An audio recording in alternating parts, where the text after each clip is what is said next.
Bonjour à tous.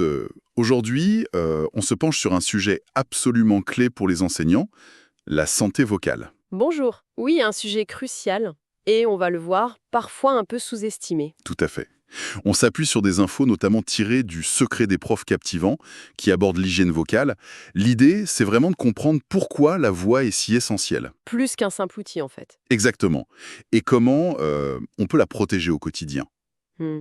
Notre objectif, c'est de voir l'impact réel de cette voix sur l'efficacité en classe, mais aussi sur le bien-être des profs. C'est ça.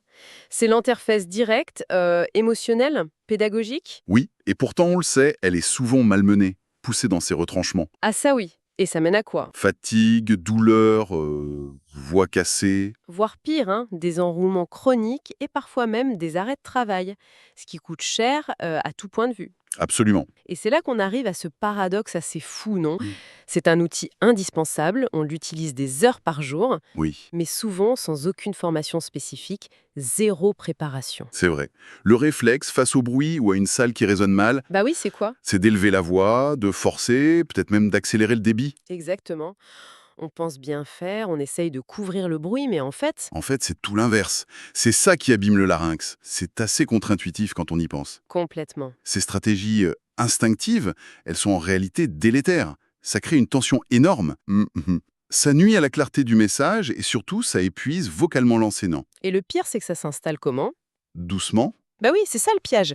C'est progressif, insidieux. On finit par trouver normal d'avoir la voix un peu rock le soir, quoi. on s'habitue en quelque sorte. On s'habitue, voilà, jusqu'au jour où ça craque, où on ne peut plus. Il faudrait vraiment voir l'enseignant comme un athlète de la voix, ou un musicien. Ah oui, j'aime bien l'image.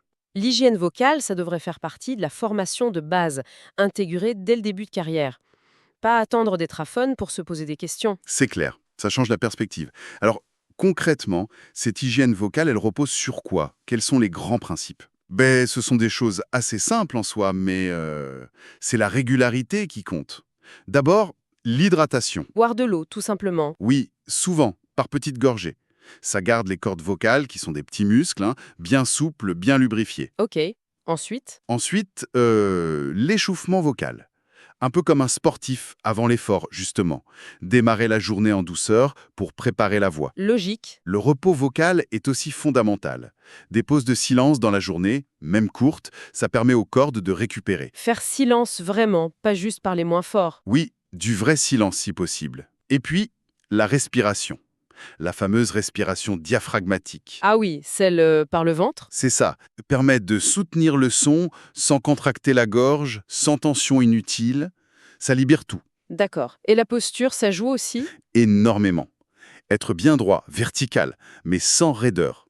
Épaules basses, nuque détendue, ça facilite l'émission du son, ça le rend plus fluide. Bon, revenons sur ces exercices d'échauffement. Ça m'intéresse.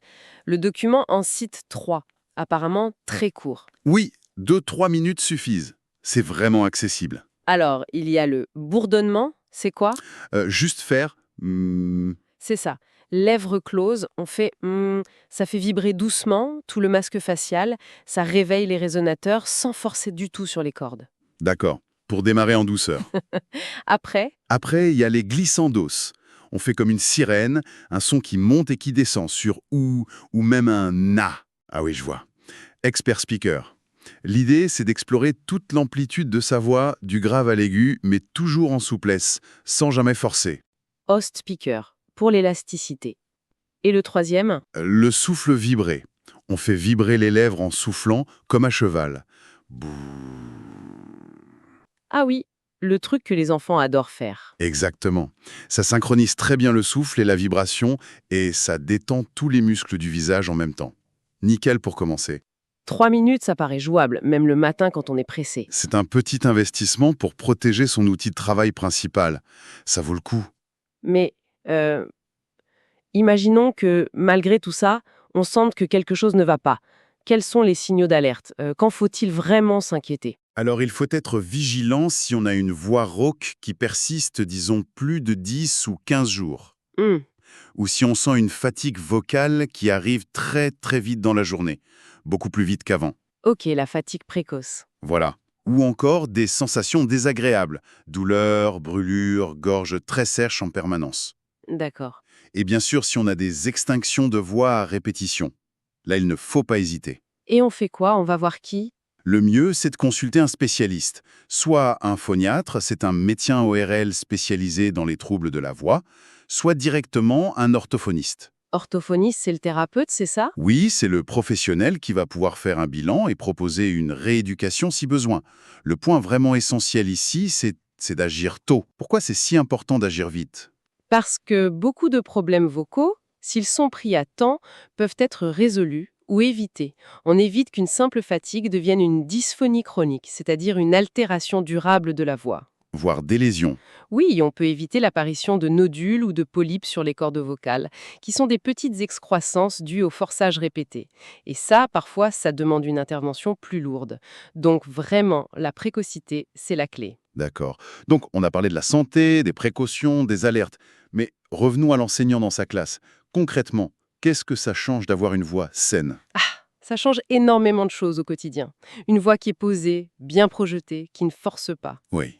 Mais déjà, ça assoit une certaine autorité naturelle. Pas besoin de crier pour se faire entendre ou respecter. La présence est différente. Intéressant. Et pour les élèves? Pour les élèves, c'est beaucoup plus confortable aussi. Une voix claire, bien articulée, ça améliore leur compréhension. Ils ont moins d'efforts à faire pour écouter, pour décoder. Moins de fatigue auditive pour eux aussi, j'imagine. Exactement. Et pour l'enseignant lui-même, c'est un gain énorme en confort personnel, en sérénité. Moins de tension, moins d'épuisement à la fin de la journée. On est moins vidé vocalement le soir. C'est ça. Plus d'énergie, plus de plaisir à enseigner sur la durée. C'est vraiment un investissement pour sa propre qualité de vie au travail et, au final, pour sa longévité dans le métier. Donc prendre soin de sa voix, ce n'est pas juste éviter des pépins de santé, c'est une vraie compétence professionnelle. Expert speaker, Tout à fait. une compétence qui soutient tout le reste. La Hmm. pédagogie, la gestion de classe, le bien-être. Host speaker? En résumé, des gestes assez simples, s'ils sont faits régulièrement, peuvent faire une grosse différence. Une énorme différence, oui. Prévenir plutôt que guérir, ça s'applique parfaitement ici. C'est très clair. Et si on pousse la réflexion un peu plus loin, au-delà de ce que chaque enseignant peut faire individuellement, Oui, ça soulève quand même la question du soutien collectif, non? Si la voix est si centrale, si fondamentale pour ce métier. qu'est-ce qu'on pourrait mettre en place au niveau du système? Exactement. On peut penser à une meilleure formation, initiale et continue, sur la technique vocale, sur la gestion de l'effort, mais aussi, pourquoi pas, une vraie réflexion sur l'acoustique des salles de classe. Ah oui, l'environnement sonore, c'est un facteur énorme. Bien sûr. Donc, protéger la voix des enseignants, n'est-ce pas aussi une responsabilité un peu partagée institutionnelle? C'est une question à se poser, je crois.